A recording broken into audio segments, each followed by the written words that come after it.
Hi, it's Steve. Today we'd like to show you how to change the drive motor on your dryer, and it's a really easy job. All we're going to need is a number 2 square head screwdriver. We'll need a putty knife. We may need a pair of side cutters.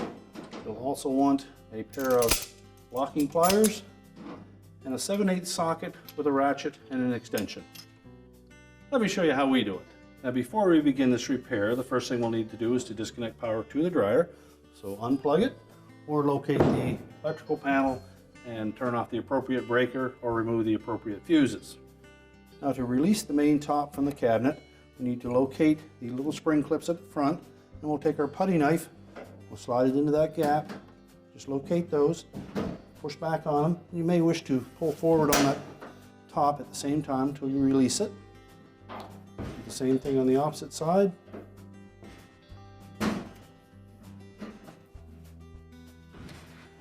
And you can lift that top up.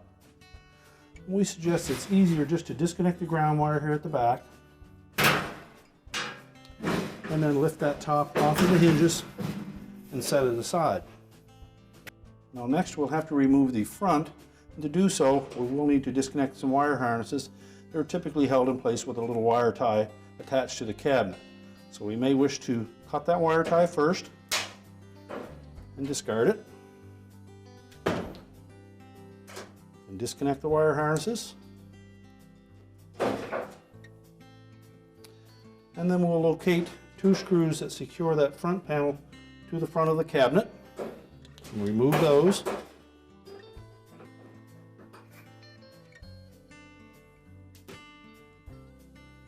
Then we can pull that front panel forward.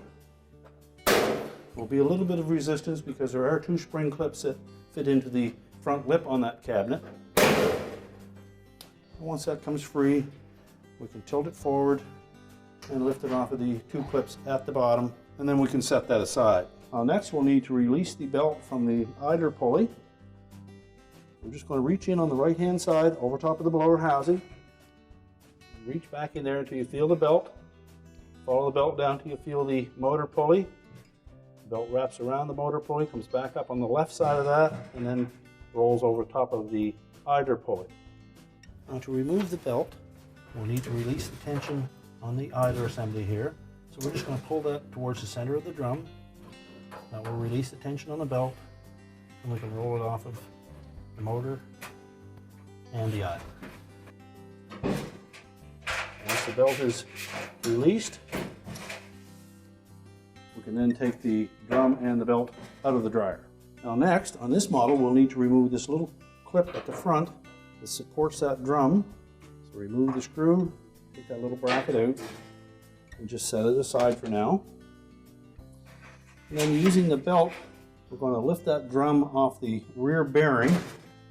Use caution in the opening on this drum. Sometimes that metal is quite sharp, so be careful with that. We're just going to lift up sharply at the back of the drum to release it from the bearing. And we're going to tilt it out through the opening.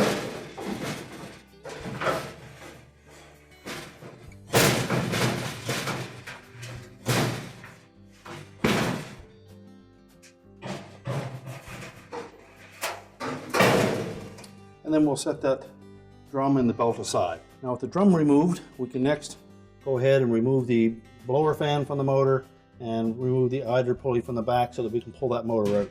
Now with the drum out of the way, we're next going to remove the idler pulley assembly. So just lift it off on the left hand side and then disconnect that spring, let that lay loose, set the pulley aside. And next we need to disconnect the wire harness. There are locking tabs on both sides, so simply press those and then wiggle that connector off of the motor. Let that hang loose. And we also need to remove the blower fan from the front of that motor shaft. Now it has a left-hand thread on it, so we'll take our 7/8 socket on the ratchet with the extension. We'll fit that over the hub of the blower wheel. Also going to take our locking pliers, and we're just going to clamp those on that rear drive pulley, and then turning in a clockwise direction from the front, we'll unthread that blower wheel.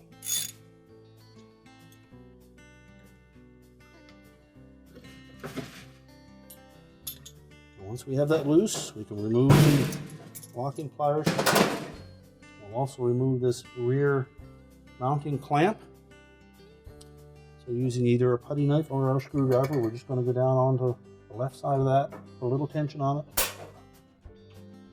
release it, set that aside. We also have a clip at the front that we need to release. You may need to take your putty knife and just tuck that into that opening, just to push back on that housing, and then lift straight up on it. Remove that.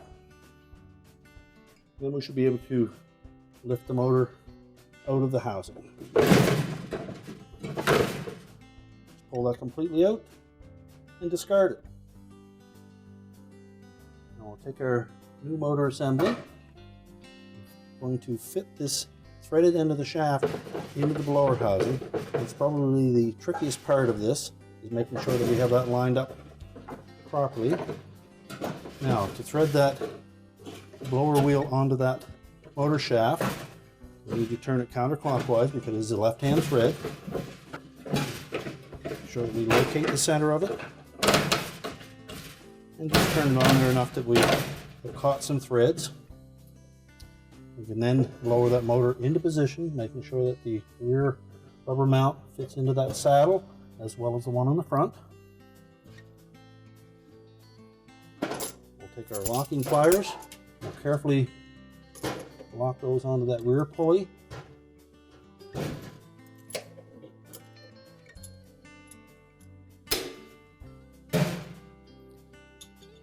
We'll take our socket, put it on the blower wheel, and we'll tighten that blower wheel up.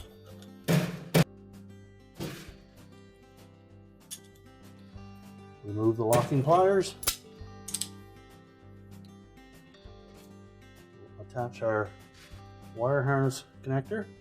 And just before we do that, we'll make sure that there is no signs of any arcing or overheating on those terminals. And if there is, we'll need to replace the harness. Fit it into the opening and push it firmly onto the connector, making sure that the locking tabs engage on both sides. And then rotate that motor so that we have flat side facing directly against the drum to give lots of clearance. Next, we'll install the front mounting clip. You'll note that there's a little rib on that clip, and that will face the motor. Slide it into the channel, press it down until it locks in place. The rear clamp, I'm going to make sure that that slot hooks onto the motor mount. Wrap it around the rubber mount of the motor itself, and then press it down on the left side. Next, we'll reinstall the idler pulley assembly. Locate the spring, fit that through the round hole at the end of the idler bracket.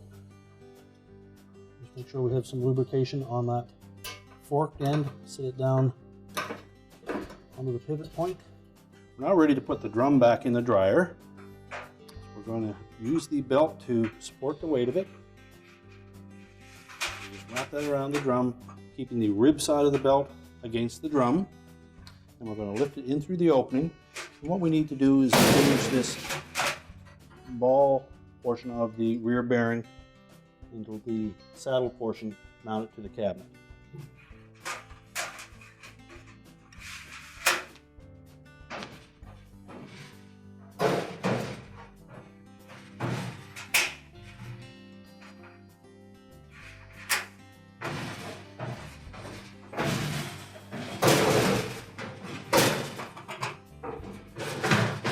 Once we're completely in the cabinet, we're going to lift that drum high enough that it'll sit into the top portion of that rear bearing, and then let it set down into place.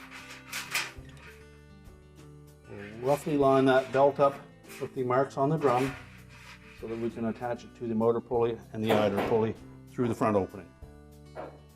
Now to reinstall the belt, we need to reach in, locate the belt, idler pulley, and the motor pulley. I find wrapping the belt around the motor pulley first, and then pulling that idler pulley to the center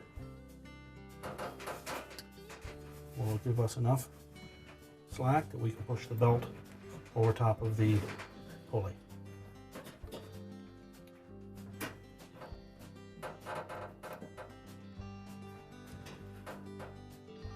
Make sure the groove side of the belt fits into the motor pulley and the flat side sits on the idler.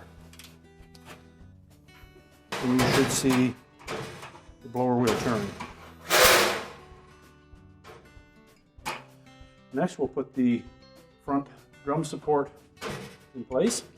And the curved side will face towards the drum, fit it up into that cross piece, and install the retaining screw. And that basically just keeps the drum from falling forward during service. When it's in use, the drum will be lifted up away from it.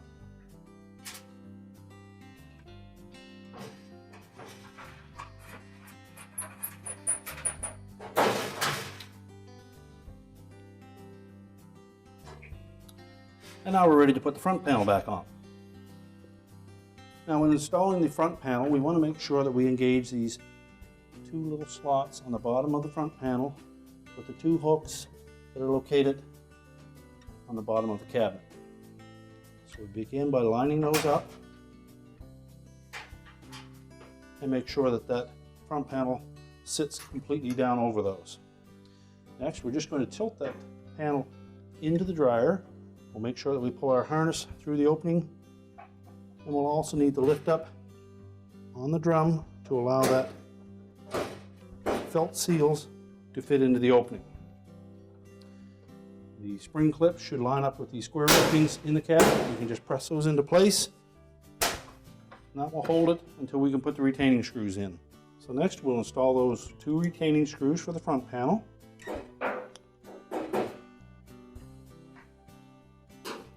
And tighten those securely so we don't get any rattles. Now next we'll need to reconnect the wire harnesses. Make sure they're fully inserted and that the locking tabs engage.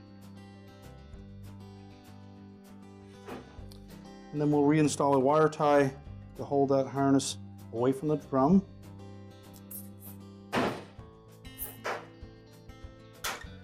Next we'll put the main top back on. So we'll engage those slots at the back onto the hinges, pull them up over the raised portion of the hinge, reattach the grounding wire, and then we're going to lower that main top down, and then we need to engage the spring clips at the front. You can pull slightly forward on that while pressing down.